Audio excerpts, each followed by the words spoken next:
Hello everyone, it is Terry again, and this is another edition of An Orchid a Day. Today I have got a lot of things done. I've rearranged some plants. I am trying to give some of my plants, Cattleya types specifically, more light. This area out here, specifically this north facing wall on down around the greenhouse to about here, gets the best sun of any place. It gets pretty much, I would say, full sun, unshaded, for all day, besides when the sun sets. But as you know, the majority of my high light loving plants start out in here, which at the time, which is early spring, this is the highest level of light area back here, this corner, I would say. So for some reason, even after clearing off the leaves, pulling back some of the foliage, that also gives some additional shading, because even with the shade cloth, I have had plants in here burn. So I am always extra careful. But even with doing that, I felt that my Brassavolas in general, because really that's all that I'm kind of talking about. I mean, I do have some Cattleyas in here, but I'm concerned mostly with my Brassavolas that are mounted, that are hanging high at the top of the cage to get the maximum amount of light for the longest part of the day. And so far, I have 0 blooms. Now, there's a lot of growth on everything, some more than others. Some have sheaths,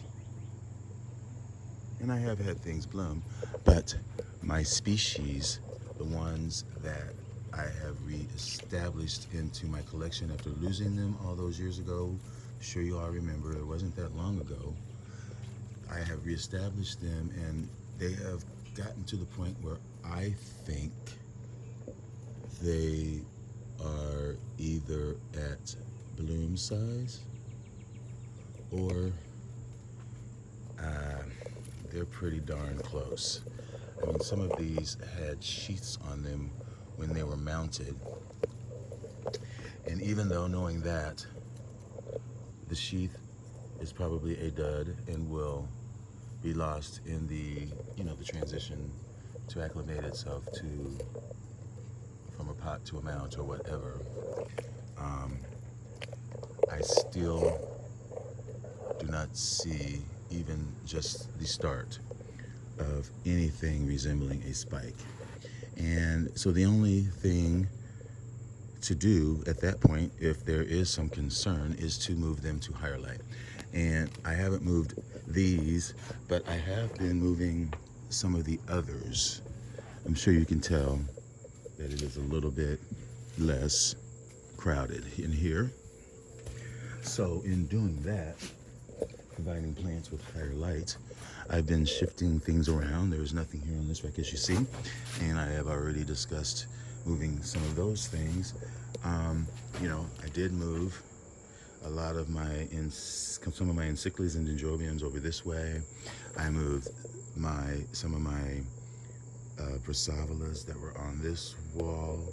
I kind of moved them over here, or even moved them up there. With the exception of my North Miami, I moved all of my Florida stars outside the greenhouse. You can see here I already shifted these Laturias. They were back over here. This was over this way, and this one was sitting on this. So I had moved them over this way to get more light. There's my Cattleya africana. You can see how sparse this is here. Pretty much the only thing that's left here is this Rodrigueza that's got that bloom spike on it, and some not Stanhopias, Gongoras here. There's that Pescatoria there that's struggling. Although, since it's been sitting just in that dirty tray, really, and it was like this when I set it in there, it is putting out of this brand new growth. And I thought there was something else poking up, but you know, this is Ecuadorana, which is pretty difficult to grow, I've heard. Also, I just have Phalaenopsis there. But really, I've been shifting even my Stanhopes that were here. I've moved them out and have hung them up higher just to maybe initiate something, because they're all close or near bloom size. So that's what I've been doing today, in addition to a lot of repotting. As you can see, I repotted a bunch of Phalaenopsis still. That's my Socatum that bloomed really nice, needed a repot. So I'm just gonna give them a drink. This is a Maxillaria, somewhere I have the tag. And these plants, this will go back inside, but these two plants will get a nice spray, because I believe this had some sort of mealybugs on it before I repotted it. And there's some remnants back there. So just a nice quick spray, and also these two, and then I will put them away. That one's going as a gift. My Florida Stars is here for another video. I just kind of want to talk about it, see what y'all think about it, if you think it was worth it. Even though it hasn't bloomed, it's given me lots of nice growths, but that's another video.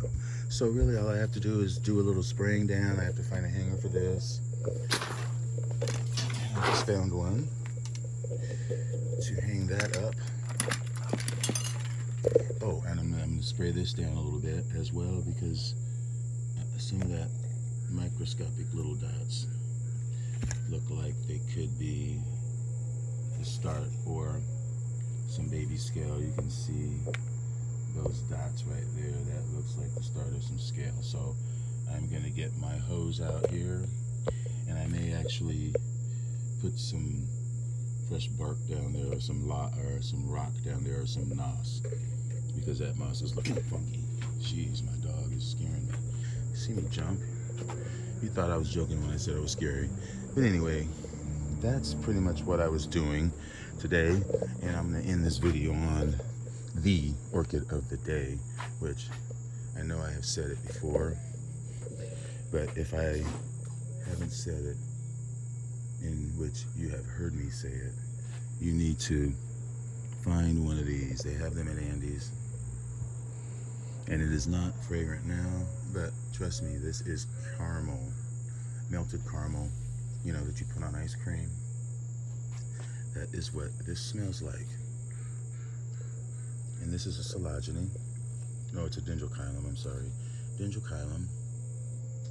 And the fact that it's mounted, I think, makes it a little bit easier, for me at least, to keep me from rotting the new canes. So, Andy's Orchids, Dendrochilum, as for Catherine. Thanks for watching, and enjoy your orchids, folks.